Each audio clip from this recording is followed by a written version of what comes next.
starting to remember now. Sorry, man. It's all coming back to me. So I'm starting to remember now what it was that I realized the other night.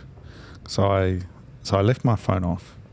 Okay, so there's a couple of different pieces here, right? Where it's very difficult. I have my phone just sitting right here, so I'm just going to put that over there now. But it's easy to just have this constant companion, this digital thing, and it's like always there, and it's always accessible, and you can go and touch it. And I think I just turned it off the other night, and I went to the dining table, and we've got some books there, and I just started pulling them out and just literally reading them cover to cover, like these reference books. So there was like the Banksy book, talking about Banksy's work and a story in that, and it's really, it was just like, man, cover to cover, every single image, every single caption. And then I read the Le Corbusier book, and then there was a couple of others just, sitting there, and I was like, man, it took me back to when I was a child, right? And I would just sit there reading book after book, and I had my little notebook there, and I was making notes of things that I found interesting, and I realized, like, if I had just been sitting there on Wikipedia, I would remember nothing. But by being on writing it down, I've got this. I've remembered a lot of it, and I was like, man, that's what it means to study. That's what it means to kind of learn. Do you miss that from university? Do you miss being able to really study? Because we sort of don't do that anymore, right? I mean, we've lost touch with that since you leave university or college or whatever. You don't properly study anymore, and I certainly do really miss that. Yeah, and I think it's also the technology has, we had smartphones at that time, but they weren't as immersed in our life. They were still something that you just kind of you use. You weren't on it constantly, and it's interesting because I got this quote here. So Le Corbusier, he was born in 1887, died in 1965, and there's this like tagline that goes with the book, and it's like the lyricism of architecture in the machine age. And I was just going through it because he's one of my favorite architects, and I was going through just everything he said. Teach your children that a house is only habitable when it is full of light and air, and when the floor and walls are clear.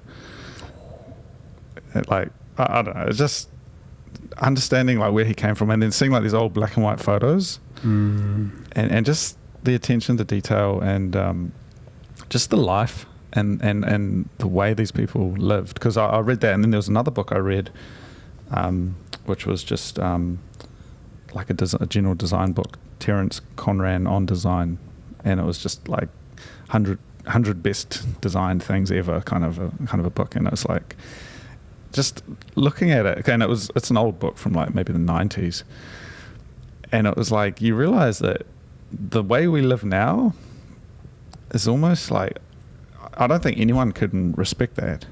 Like these old, if you went back in time and told these people this is how we would live in the future with this like McDonald's, Uber, food as a service, like future, people would be like, man, that sounds like dystopia to me. You know what I mean? Like, well, I imagine it sounded very comfortable for them back then. But yeah, I mean, we are just chasing comfort now, right? I saw a really disturbing advert. It's not real comfort, to say. Yeah. Oh, sorry. No, it's not real comfort because oh man, how do I describe this? Sorry, I'm just trying to bring my thoughts together here. But like, I realized the thing that gets me is this aesthetic corruption, right? It's like the Le Corbusier sitting there in his small human designed apartment in Paris or something, and drinking coffee from a little cup, and they're sitting there reading the classic literature, and it's like just this image of like designed. You know, he's on a Eames chair, and you know, like this designed kind of life. And I was like, man, that's so cool. But nowhere in that story is there a technology company that's like in his life monitoring everything, or is there nowhere in that story is there a government who's like politicizing everything. It's like the high point of design, or something kind of modernism and kind of the primacy of man and these ideas. Like I don't know, man. I remember just being engrossed with it, and I don't feel that. I wasn't feeling that in my day-to-day life, but I'm trying to change my approach to that. But what were you saying? Just going back to the comfort thing, like how I mean, we've talked about this a little bit before, like how, I don't know what it's like in New Zealand, but over here the trend is towards groceries being delivered to you in minutes, clicking, right? Yeah. And this is something that is just in overdrive at the moment, and it's a real cultural thing. Like people are talking about this at work at lunchtime and stuff like that, and you know, oh, you got to sign up to this company because they deliver groceries, and I've got a £10 gift, you know, I've got a £10 referral code, you can sign up and get £10 off your first order, blah blah blah. And it really scares me. But I was walking down the high street the other day, and I saw a bus stop advert, and it was just a picture of a couch, and above the couch it said something really depressing, like, you spend half of your life sitting on a couch, so make sure it's a comfortable one. And I was just like, holy fuck. Sorry, I apologize for swearing, but like, what a depressing advert. You spend half of your life sitting on a couch. It was something like that, like maybe one third of your life. You spend 1/3 of your life sitting on a couch, so make sure it's a comfortable one. So we're starting to get to the idea, and this so sorry again, like the coffee is kicking in, but like we're getting to the idea, and this is what blew my mind. And I honestly had this like epiphany the other night, right? So I'm sitting there late at night reading these reference books, and there's, you know, it's architecture, it's design, it's the ascension of technology and man and philosophy and literature and everything, like coming together to create this like better world. And it was a world where, you know, you've got still these like handcrafted elements, right? Because 1940s, 50s, 60s, you know, things weren't fully industrialized yet. There was still brass fittings that were made from hand, you know, made by hand, and there's still these like elements of this kind of humanist sort of touch, but it's also meshing in with like kind of the new world, post-war kind of, everything's kind of coming together with the international style, and technology's going to help us lead better lives, and that was the promise. And I just realized like that promise has failed. Like, life for a lot of people has become this mundane activity that has been tempered by technology. It's the comfort, it's the tittytainment, I think they call it, you know, like the dumbing down of entertainment media, and it's comfortable only in the sense that it's physically maybe somewhat comfortable, but there's no spiritual comfort in that. You know, there's no satisfaction or achievement. And it was like, I felt myself being, well, I'm on the outside of that, but I can feel its presence. And I look at these like images of like these old houses, these old workshops, and the kind of the artisanal approach that these guys had to, say, you know, crafting a table or something, you know, and it's a one of a kind, it's this thing, and it's this like authenticity, and it's, maybe it's a dream, man, I don't know, maybe it was never real like that, but I just feel like everything, we've become commodities. We've become Uber drivers for our own life. You know, like, yeah, like just click the button and we're just filling the hole. But I want to go back to what you said about spiritual comfort, because this is an interesting topic. Like, is there such thing as spiritual comfort? Like, can you ever really be spiritually comfortable? So I'm working on this novel, right? I sent you my draft, and I've been reading, and we should talk about that later. But last night I was just doing some reference reading, and they have this Tibetan Book of the Dead, which is Buddhism, one of the early works that was translated into English. And I was reading it last night, and I was like, man, this is next level stuff. Like, these guys have worked it out, and we've forgotten. And they talk about the cycle of life, all of these ideas, and it's like, I mean, it's quite big concepts, but I can't say I take comfort from it. But to see it laid out as a fact, pretty much, it's like quite. I don't. Man, I don't even know what to say, man. Like, it's like we're not even having these conversations. We're so in this material realm at the moment, and people are trying to hold on to it, and it's like it's not healthy, I don't think.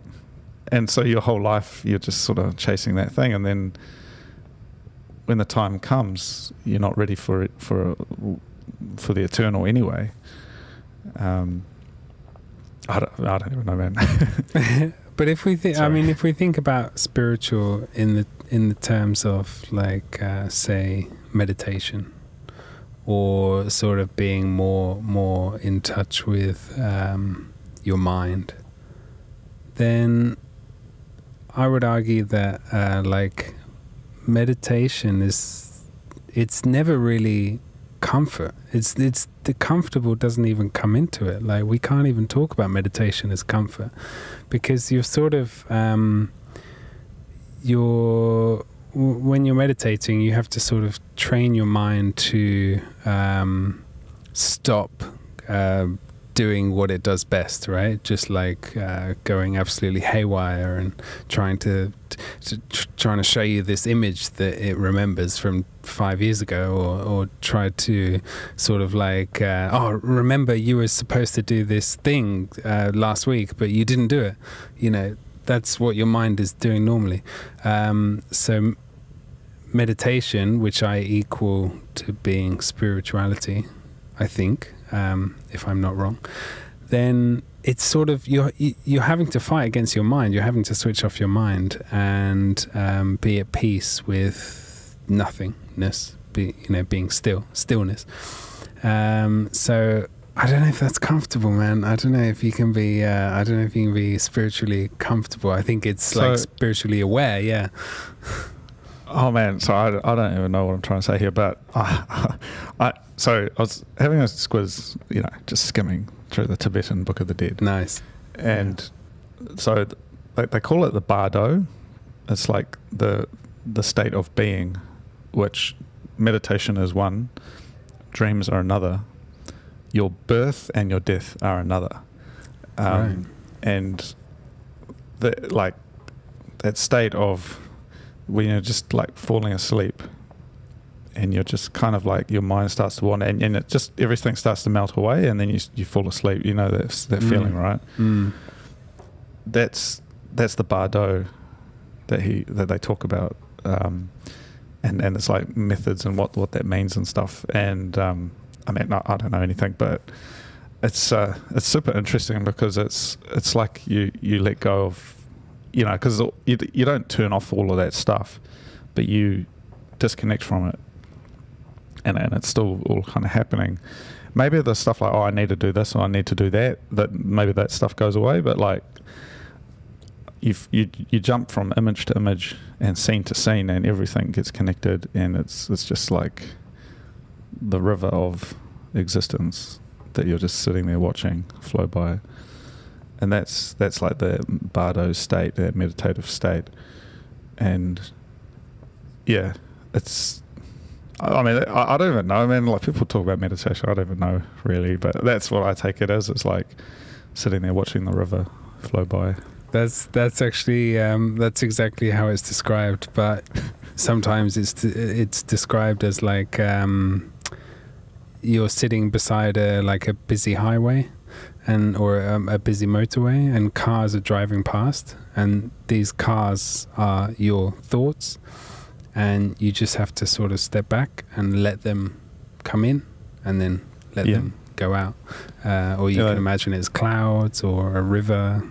Yeah, there's so many things. Yeah, they're just driving by, and exactly, you just got to let them go.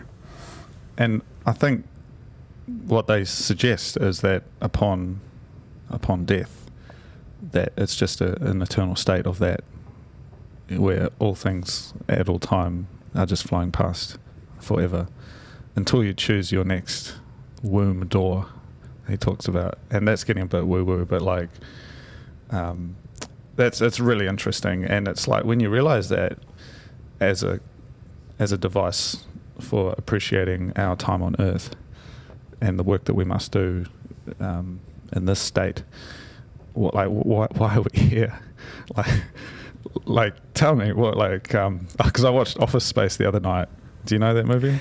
Is that what's? Yeah, I think I've. He's seen like, tell me, what do you do at Intertech? Like, and it's just this reflection of like the cubicle and like 90s like office work, like mundane work, and this guy. It's kind of like a comedy. Does he have a breakdown comedy or something? Eh?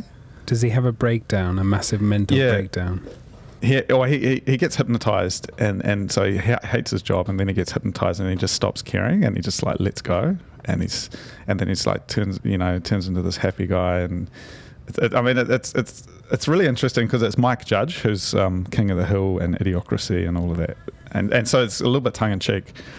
And he's like, I went, the guy gets hypnotized and suddenly he loves his life now and everything's okay. But it's this kind of reflection almost of like Americanism, where it's like, just go and see the therapist and you're going to be okay, and he's going to cure you, and your problem is this one thing, and we can just tick the box and it's going to be fixed. Anyway, it's a classic film. It's super funny. But yeah, it's kind of like, what is... Take it from a perspective that there is this eternal river of existence and all things and eternity and blah blah blah, and it's a state that you can feel when you're in your dreams and when you are meditating, and potentially when you're born and when you die is the same state of existence. Assuming that as like a baseline, what does that mean for the way you undertake your life while here on Earth? And man, that sounds so strange to say that, but like, what does that? What do we have to do? Why we're here? What is our purpose? That's the big question, right? And isn't that what we're trying to find out? What everyone is trying to find out for themselves, and they're trying to find out what brings them their ikigai. Yes, and taking the time to do that is really important. But there are things along the way which can get in the way of seeking that out, and these things which may seem comfortable at first, but actually they are barriers to really seeing, connecting with that ikigai.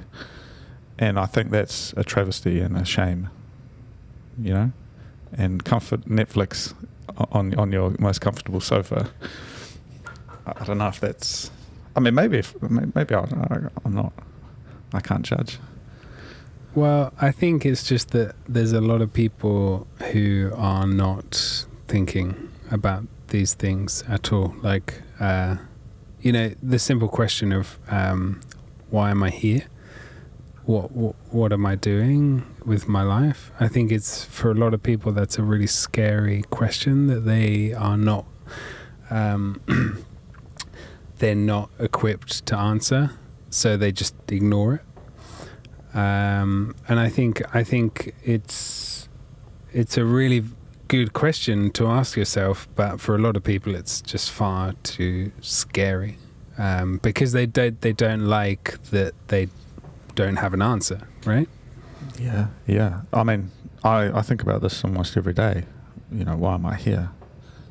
And the best I can come to is something to the effect of, yeah, there is a baseline, there is a universal truth of, something to the effect of the Bardo, where, there's this eternal, universal everything that we are all part of, but we just happen to have this short period of time where we are, in this state. And in this state, we need to do the things which humans must do, as Marcus Aurelius talks about. The olive tree makes olives, and the vines make grapes. The things, each thing has its purpose and its role and its function, and the function of man is to endure hardship and suffering, to love and to care, to create and to do all of those human things. And those can be very basic things as well, such as cooking and eating.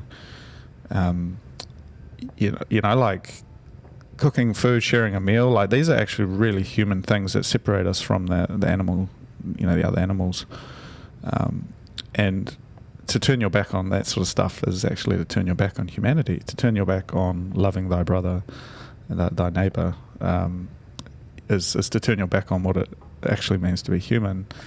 And so if you were to become an olive tree and not grow olives, then there's a problem, right? And so if you were to become a human and not do human things, then there's a problem, and that's a sickness, and that's something that we should all work together to help fix. But we don't have that take on it. And so people aren't necessarily always doing, and myself included, when I'm not always doing the human things I should do. And I'm deceiving myself just to think that I am just kind of chugging along. So what is it that you feel like you're not doing? What human things do you feel like you're not doing?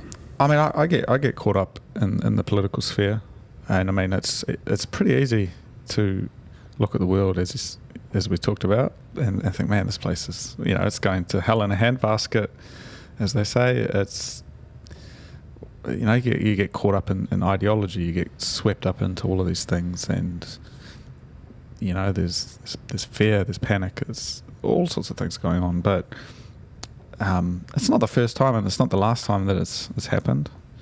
In fact, it's pretty mild, really. We've got the technology to actually fight all of the problems that we face. I mean, the problems that we made, but we've got the technology to fight back as well. So it's like, yeah, we can kind of get through this. But if we give up on it within our soul, then it's kind of like we've lost it. Yeah, I don't know, man. Like, what do you think? I think it's something that this is something that I'm thinking about a lot recently. Like, what, or not what, but who am I?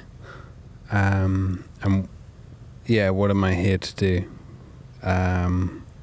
Finding my ikigai, my life's passion.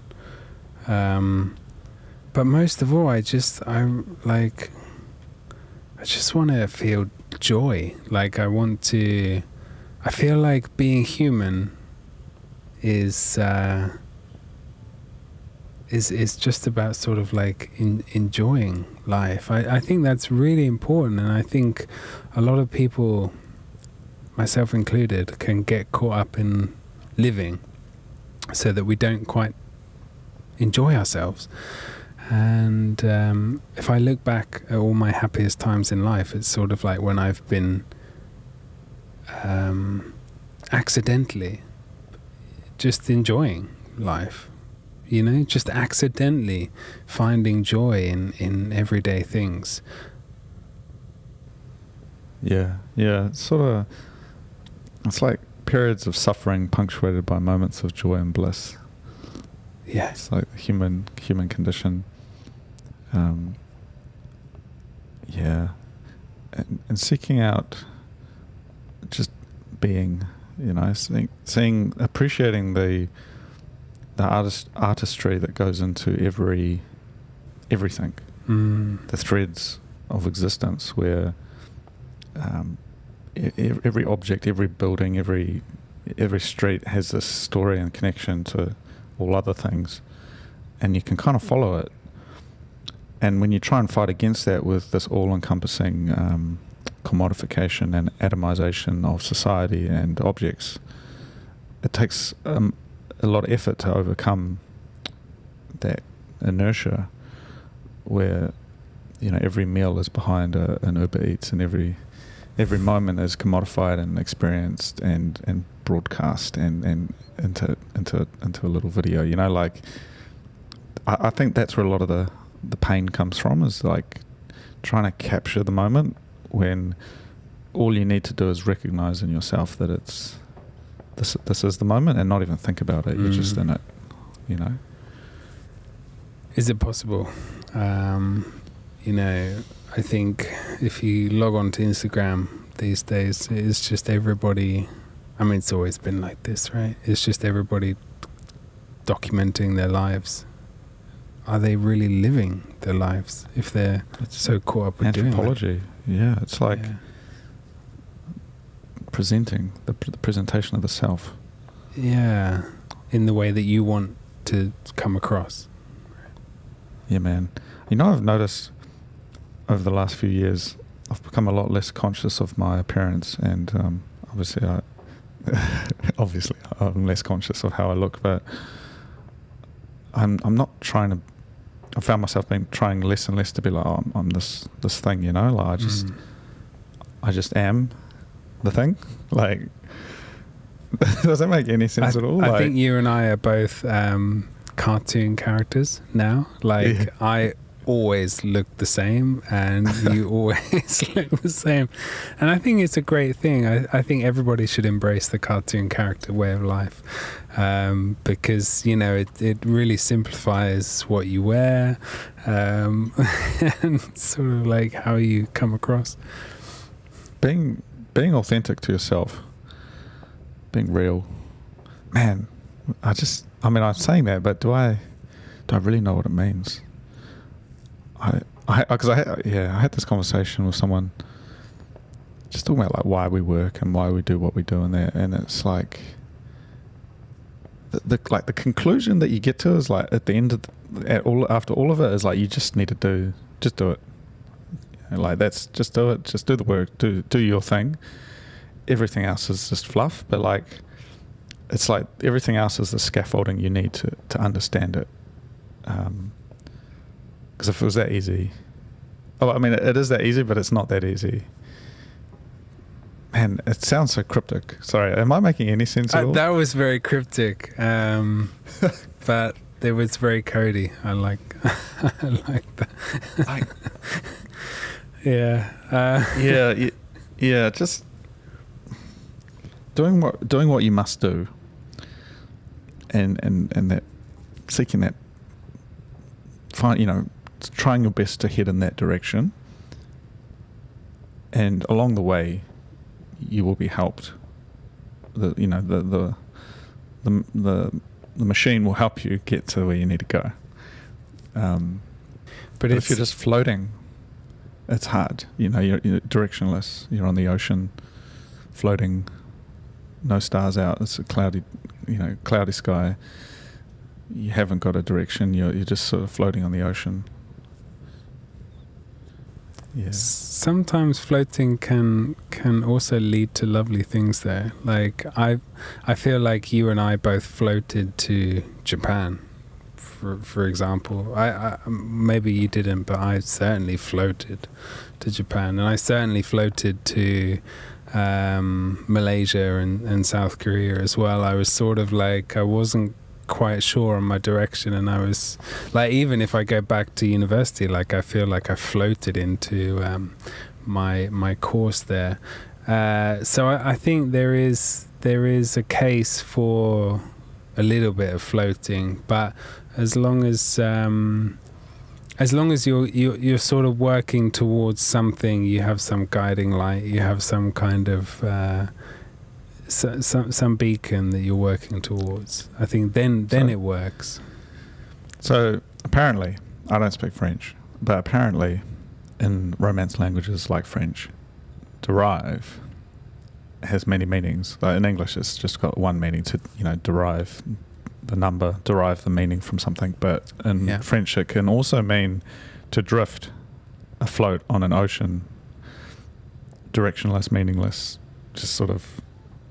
And I'm not smart enough to understand what that means, but I can feel it, and that's where my derive kind of comes from. Is like just drifting, floating. Let the city guide you. And I mean, that's exactly what we just talked about. It's like we kind of knew the answer already.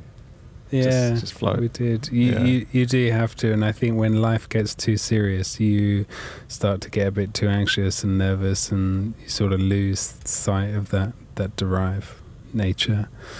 It's really key. I think there's, man, it's like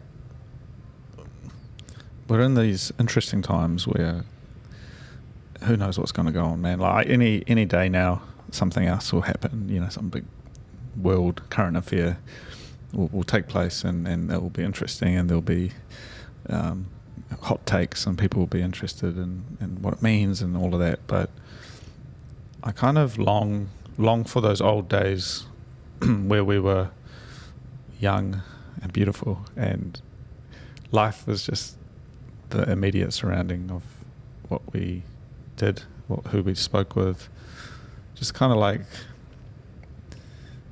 floating around, talking to everybody, just seeing how different people live.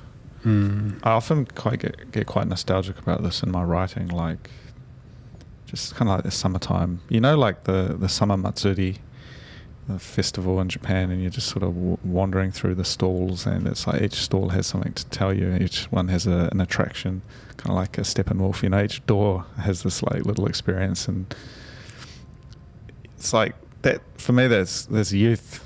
It's kind of like you get to just go into one door, you go into another door, but then as you get older, you start just traipsing down the hallway, not even looking at any of the doors. Right. And it's like, where are you going? Can you just go and enjoy a walk along the waterfront? Can you just go and enjoy sitting in a cafe? Which I did yesterday, actually. I went to a nice little cafe that I hadn't been to before, and I just was with Rena, and we were just watching the people walk past, and it was like, man, this is like my favorite, like literally like my favorite thing in the world right now. Like I'm 100% content with this moment as I sit here drinking this coffee and just watching people drift past. And I was like, man, that's a pretty cheap way to have a good time. Like, it's not some expensive, thing. It's like I'm just having this is what I want to be doing at this exact moment. This is where I should be. And it should be like that all the time, I guess. I think it should be, and I think that's going back to what I was talking earlier about joy, finding joy in life. I think these small moments are the key to having a good life, right? Because that, like you said, is not expensive at all, and you didn't have to plan it. You didn't have to, take a train for. It was serendipity, yeah. It was serendipity, exactly. Right. That's right. That's a perfect description of it. It's serendipity, and these little moments in our life actually make up most of our life, right? And that's key. But what about like the future? You and I, we always talk about the past, and talk about nostalgia a lot. But like, are you starting to think about sort of the future and what that might hold for you and what you might try to get out of that? Oh man, I think I used to think about the future more. I used to dream and visualize and think about like where I would be and that, but in a way, there's a few things I do think about long term that I'm trying to plan for. But overall, like I've kind of achieved the vision that I had, that I used to dream about. Like I'm kind of there. And so the next thing that I'm trying to think about is maybe some, in terms of projects, kind of the kind of work that I want to do. That's what I think about a lot. So I don't really think concretely about the future kind of as a total system, because, well, maybe a little bit, but not like the old days where I was like, I'm here, but I really want to be here. Because I've moved here quite a lot. So, I moved quite close to being here. So now I'm like, well, what project do I really want to launch in the next little while? What kind of work do I want to do? What kind of person do I want to be? Kind of slight course corrections, but generally heading in that direction. But I think I still get quite nostalgic. I think that's one of the strongest feelings that I feel. And it's interesting because at each phase, I'm always nostalgic for the phase before, but not the one before that. Do you know what I mean? Yeah. So right now I'm like, man, do you remember those days of running wild and cycling through the back streets of Tokyo or something, and it's like, okay. But before that, I was like, do you remember when we were at university and it was this like beautiful little moment and I could go and I had my belonging. And then before that, I was like, do you remember when we were at high school, and it was like, I'm always thinking about just the prior life, even though there were hardships to be had at that time. How do you feel about that? I know exactly what you mean. And it always happens, right? Like you when you're in a situation like living in Japan, living in another country, very foreign from your own, you can't wait to leave, right? You can't wait to get out because of this, or you can't wait to get home and see your family or see your friends, or I can't wait to do that thing that I used to do always and I can't do here in Japan, for example. But then when you leave and when you actually do go back home, you suddenly start to remember all those things that you took for granted. And of course it's happened with me after leaving Japan. Like, I miss so much or so many things that I was just taking for granted and I wasn't focusing on in Japan, the little things that I really should have appreciated, like just going to an izakaya alone and sitting and having some karaage and drinking a beer and having a cigarette maybe and chatting to the chefs. And this kind of feeling, this kind of feeling that I had when I was there, I cannot have that here in the UK. It's impossible with our kind of culture, and our service culture is very different from Japan. So you can't have those kind of conversations that you would have with somebody in Japan. Here, it's quite impossible. Even with Japanese people here in the UK, it's different. They're quite different. It's quite specific, like, things, right? Like, I think it's always, there's a strong desire to go back, and no matter what it is, but you can never go back, but you can dream about it. And I take a lot of comfort though thinking about those things, and in a way, I feel like Derive is part of that, because when I walk around even Wellington, and I remember where I was 10 years ago, because it doesn't feel that long ago, but there's like literally so much, like every buildings have changed, like places have changed, people have moved on, and I sometimes see people from those old days, and they're sort of like, they're a bit older, downtrodden, and it's like that shine of youth that we had, that kind of gloss has kind of tarnished a little bit, and I knew this girl, and I've seen her a couple of times just walking down the street and stuff, and our eyes just sort of made contact, and just for a moment there I was like transported in my mind back to like the old days, and I was like, man, like this, how like sometimes just an image or a smell or something can just take you back. Like it's like just pull you back, like instantly. Just scrub on the video to like another point in time. And I every now and then I feel that sensation, and if I see somebody that I knew from the old days, and it's like, wow, you've changed, and so have I. And the fact that we had that moment together at some point in the past has contributed to the tapestry of both of our lives. And I don't regret that I can't go back, but I'm thankful that we had that moment. You know? It sounds a lot like your book, which I think we should definitely talk about, man. Yeah, I mean, it's coming together. My apologies for some of the grammar and stuff, but oh, don't worry about that. It's how far through are you? So I'm 75%. Thank you, Kindle, for reminding me how 75% of the first half. Yeah. Yeah. So 75% of the first 9 chapters. So is this 50%? Is it 9 chapters is 50%? Pretty much. Yeah. Right. 18. I think you got 32,000 words in that, and I think the total book's about 66 at the moment. I think it probably needs to be over 70. Yeah. In its final form, but it's coming together. Yeah. What do you think? So it's great. I've made a lot of notes, so I want to actually have a proper debrief situation with you where we have a proper chat about all my notes. Yeah.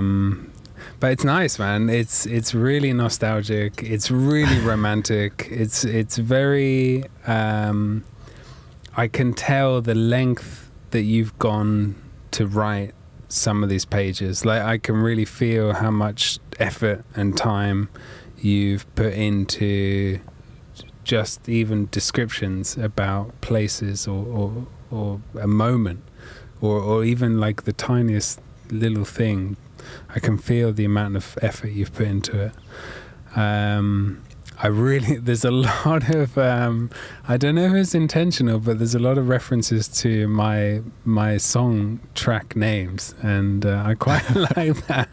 That was obviously really lovely. Yeah, there's a couple of moments where you say motion, or you say the Cloud Nocturnes, or you say, well, even in this conversation today, you just said ascension. Like, you're just dropping, like, you're peppering your language with my song names. Yeah, nice. I think I don't know if it was even intentional. I think they're just words that I am attracted to. Like, they're special words, you know. Yeah. But it's lovely. It's a really nice read, and I think, as a whole, I think I'm really looking forward to where it's going. Like, at the moment, we've just met quite an important character, clearly. So I'm really excited to see where it's going, and I have no idea at the moment where it is going. Man. So I'm on chapter 7 or something. I think there's 2 chapters left of this half. Yeah. No, thank you. It's a real mission. It's gotten to this point. It's taken 2 years, well, over 2 years to get to this point. But it's like I need to just socialize it now and talk through it, because I've got the form. It's, you know, it's pretty much 18 chapters. There might be one extra chapter potentially in the future, but it's pretty much, you know, the form is set. The draft and the overall structure is set, and that what you're reading is kind of second draft that's gone through, and I've really tried to bring it together. The challenge is trying to resolve that in the second half, which is where I'm at the moment, and that is coming together. You know, I'm working on it every day, every night, pretty much without fail. I'm working on the book, and now I've discovered that because I can easily send it to the Kindle, I didn't realize you can just email it to your Kindle. I'm able to do that, and then every night read it, you know, before bed, and make further notes and pick up kind of just flow issues and kind of a little bit more stuff like that, which is kind of the next step, is just really tightening it up and doing a line edit, you know, line by line edit and that sort of thing, which is coming together. But it's really important to me, and I feel such a responsibility to write. I can't not. I feel quite guilty, actually, if I don't touch it for a day or two. which I mean it's not a bad thing, but it's like what the things I'm talking about, I have to put it on paper, you know, and especially that first half, which is kind of, I mean, it's just it's exactly everything we've talked about, you know. Like, it's very inspired by Wong Kar-wai, I think, right? It seems, well, his stuff has a very dreamlike state of being, and I think, we're drinking from the same fountain, so to speak. But yeah, so no, I appreciate you taking the time to work through it, and we'll have a proper debrief at some point. I've already changed, because I started reading through it as well at the same time I sent it to you, and I've already made a few changes, so some of them might have already been fixed, but that's, man, I'm that's excited. Well done. Yeah, it's my career as a writer now, sort of starting to. So how are you writing also, it? Is it Scrivener? Yeah, Scrivener. And just it started out just as pretty much the first chapter was the beginning, which sounds a bit silly, but I thought it was going to be self-contained, but it's spiraled out into 66,000 words. But yeah, man, that's I feel so. I feel responsible. At the end of I feel like a huge responsibility to write this book, and then also the next book, which I've already got sitting there. It's kind of like I got to get this one done and then come do the next one, but one thing at a time. Is it like the same story or completely different? No, it's actually the first book I started writing.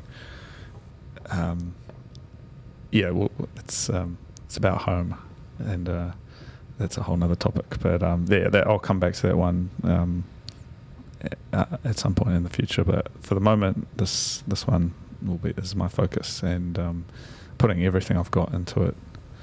Good, man. Yeah. It feels like it. It really does. Like the writing is really, it's very well thought out, and it's very, you can really feel your sort of passion for this behind the words in a lot of places, and it's very clear.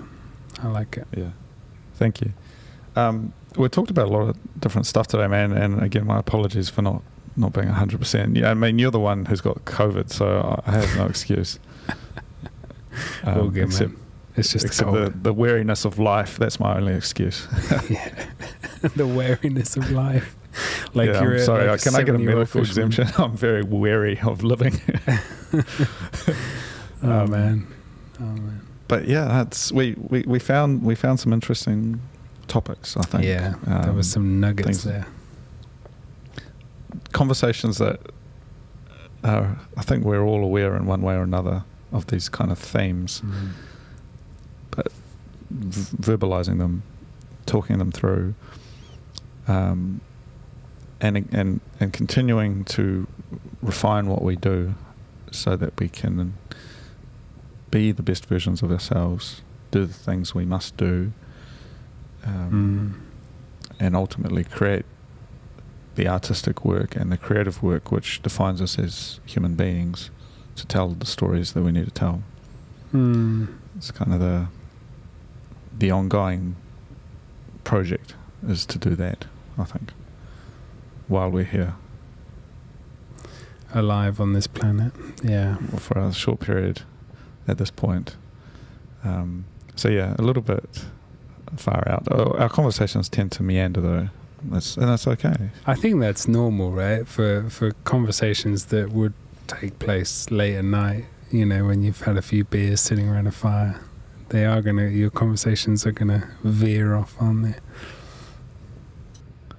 I mean, it's good. I mean, it's so I went, as I said, I went for a walk yesterday on the beach with a friend, and we were talking about work, and it was work, like, this or that, and I was like, man, and he's a younger guy, I love him, but I realised we just kind of get that out of our system, we'll talk about work for an hour or so, but then after that sort of we're literally sitting here on this massive cliff face watching these forms and these islands emerging from the ocean, and it's like there's no words, and only silence can fill that void, or only silence can accompany you with something like that. Like, what do you say? Like, wow, that's beautiful. Let me take a photo. Like, you just got to see it. And I think a lot of life is like that. You can't take a photo of the sunset. You just have to watch it. Mm. And as a photographer, as a writer, that's a challenge, and it can be problematic. But it can also be incredibly freeing when you sort of give yourself over to that, and you say, "Look, I'm just going to experience this as it is without taking photos of it." It's incredibly freeing. It makes you feel great. Watch it in the first person. Yeah. No mediation. No Snapchat. No hashtags. No description. Hashtag sunset. Hashtag life. Yeah, no. That's where things are going, man. And I look forward to talking more about that. So maybe we can wrap it up here. But I do enjoy these conversations. I look forward to them. They make a big difference. And I hope we can catch up about the first half of my book at some time again. Definitely, man. Very soon. Sweet. Cool, man. Thank you. Take care.